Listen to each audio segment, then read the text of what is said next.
આપણે ત્યાં એક સૂત્ર હતું તે બધા વડીલોએ જાણતા હશે કે ગાય વેચાય નહીં ને દૂધ વેચાય નહીં.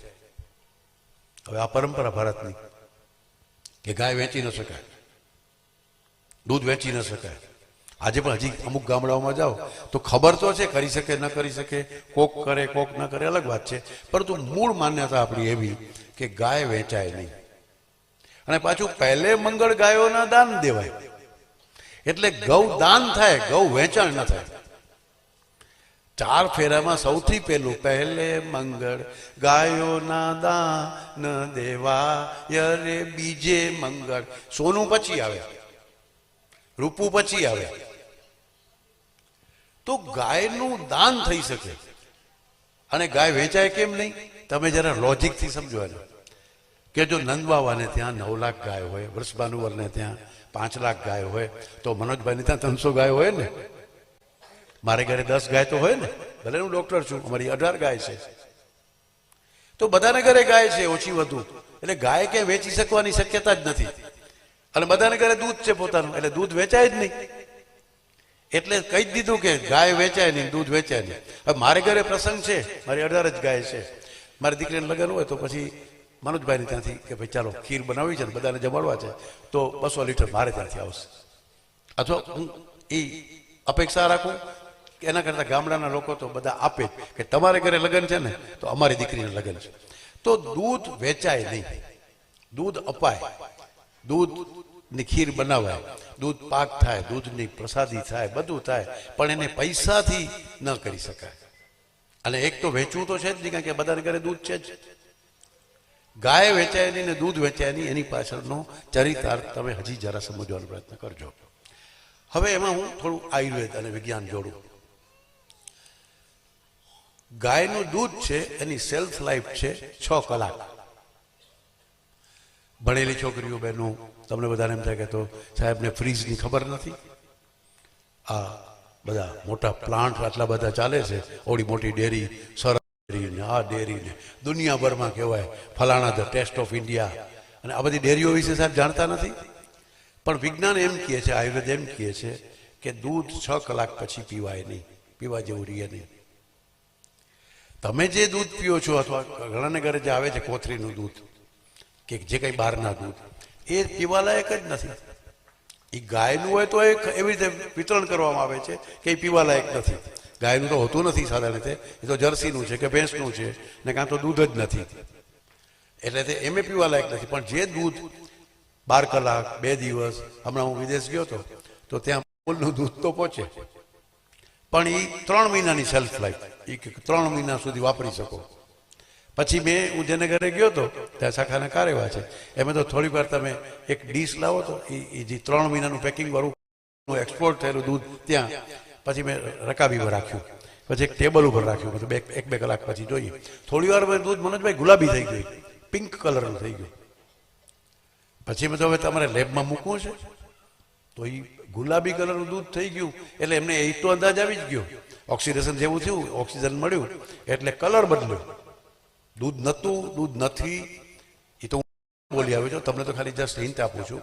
તો એ બધા કેમિકલ્સ નાખવા પડે. એમાં જે ખાસ કરીને જે પ્રિઝર્વેટિવ છે, જે દૂધ બગડે નહીં, એ તો સોડિયમ બેન્ઝોઇટ છે.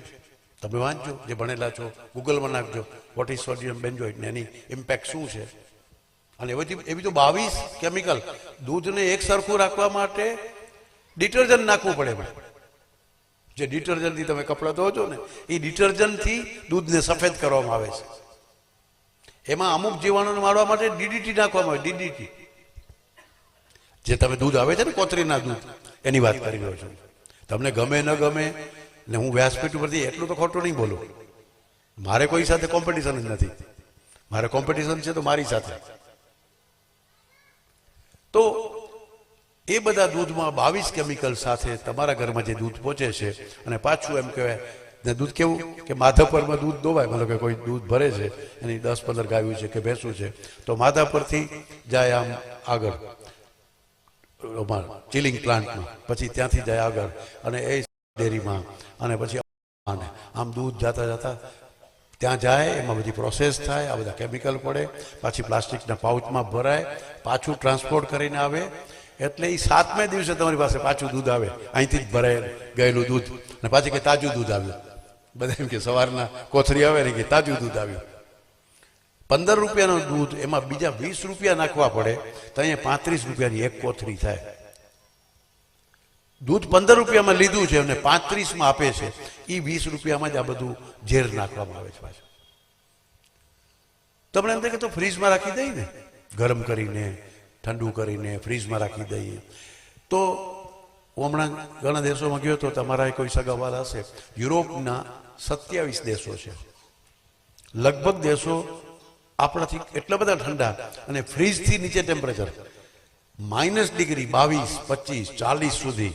કેનેડામાં તમે બધા પૂછજો તમારા સગાવાલા રહેતા હોય તો -ડિગ્રી, એમાં તો ફ્રીજની કોઈ રોલે નથી, તો એ દૂધ બગડવું જ ન જોઈએ ને ત્યાં તો 6 મહિના સુધી.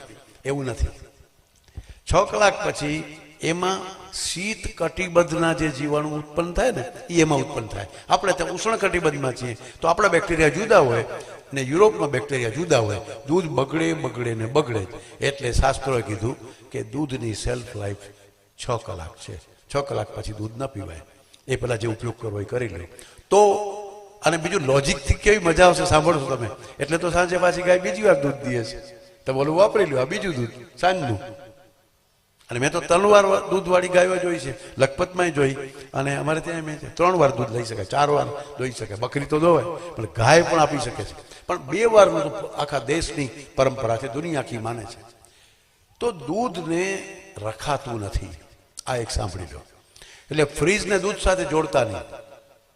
ખાસ કરીને બહેનોને મારી વિનંતી છે કે દૂધ તમારે ત્યાં 2 વાર આવવું જોઈએ તાજું, અથવા 1 વાર તમે લઈ લ્યો છો તો તમે એ રીતે રાખો. ફ્રીજનો ઉપયોગ ન કરો એવું નથી કહેતા, પણ તમે એમ ન માનતા કે બહુ વૈજ્ઞાનિક કરો છો તમે કામ, કે સાયન્સનો પ્રોગ્રેસ છે અને ફ્રીજ છે અને આવું છે અને તેવું છે. દૂધ ખરાબ થાય. એટલે દૂધ 2 વાર ગાય આપે. દૂધ ઘરમાં 2 વાર આવવું જોઈએ. ન પીવો તો ન પીવો, 1 વાર પીવો. અને હું વિજ્ઞાન તો કહીશ કે દૂધ પીવાય ક્યારે એ પછી વાત કરીશ. પરંતુ દૂધની અંદર જો મેરવણ નાખી દો, જામવણ નાખી દો તો દૂધમાંથી બની જાય દહીં. એટલે એની સેલ્ફ લાઈફ વધી જાય, 12 કલાક થાય. દહીં 12 કલાક સુધી ખાઈ શકાય અને પછી ખાટું થાય. એ દહીંને મથી નાખો અને એમાંથી માખણ કાઢો તો એની સેલ્ફ લાઈફ થઈ જાય 2.5 દિવસ. અને એનું તમે ઘી કરી નાખો તો એની સેલ્ફ લાઈફ થઈ જાય 2.5 મહિના. 2.5 મહિના સુધી ઘી ખાઈ શકાય. પછી જે ઘી છે એ અમને વૈદોને મળે, એ દવા માટે કામનું. પછી 2.5 મહિના પછી જૂનું ઘી ના ખાઈ શકાય. રસોઈમાં, ખીચડીમાં, રોટલીમાં, મીઠાઈમાં એ 2.5 મહિના સુધી તમે ઘી ખાઈ શકો છો. આવું વાત કરું છું વિજ્ઞાનની.